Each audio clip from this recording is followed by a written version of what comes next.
Hey, welcome back. Now we're going to talk about the actual presentation of your poster. And there's not a lot to cover here because it's pretty straightforward. But there are some best practices and tips for not boring people. The first thing to think about, just overall, is that when you present your poster, it's much more of a conversation. Like nobody wants to be lectured at in the way that they would if they were sitting in a room for an hour listening to you talk, because they're standing like 18 inches from you. Like they don't want you to launch into a lecture. So think about it much more as a conversation that is very structured, okay?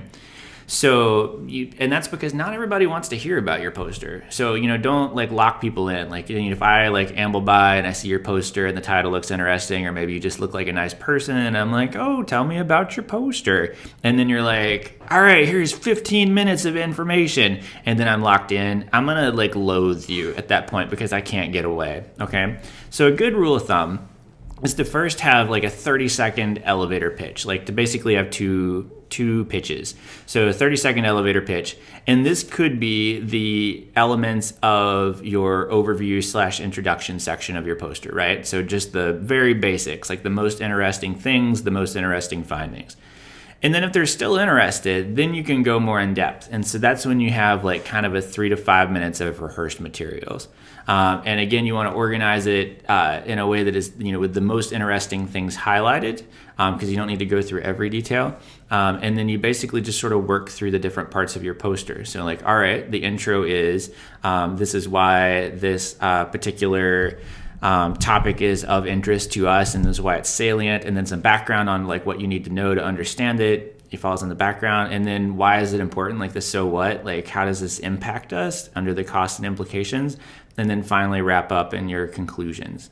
When I say this is a conversation, it's what I mean by that is it's okay to like ask questions of the audience. So say you got 3 or 4 people standing there, and your talk is about clear cutting or pork quality assurance. You may just start by asking them how much do they know about that. Like people are like, oh my God, I get to talk, and then you can kind of tailor your speech. Because if they say, oh well, we are 3 people that work in the pork industry, well then you may get to skip a lot of the background information. Okay.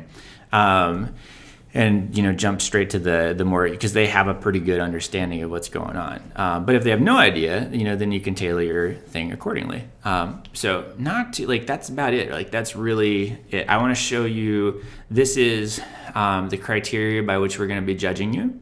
And what I'm looking for whenever we come by and judge you, there'll be other people there too as an audience. So use them as part of your talk.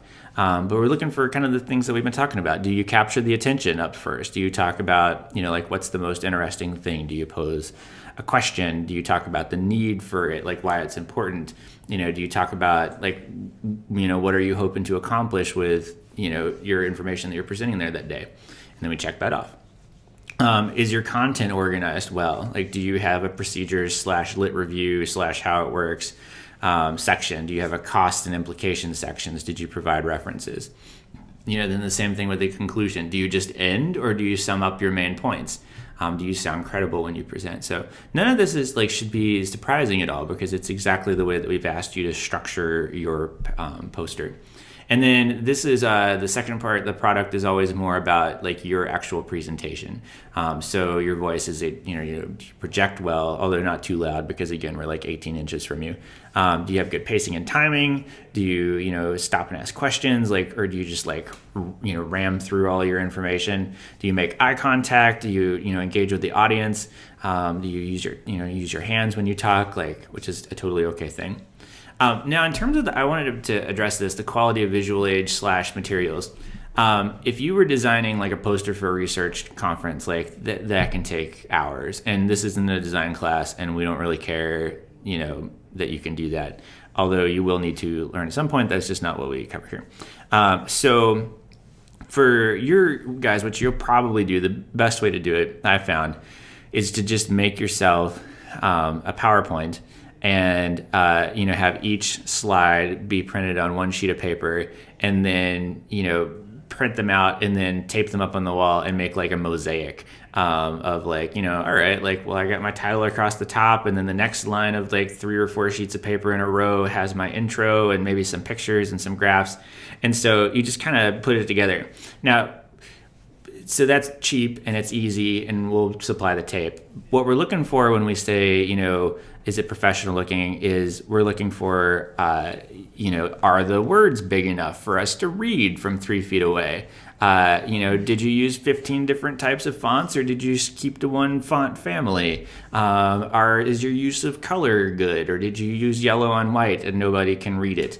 Do you have good graphs and pictures? Like, even if it's not, slickly produced, like, do you at least like have the appropriate visuals to convey the information that you're trying to convey?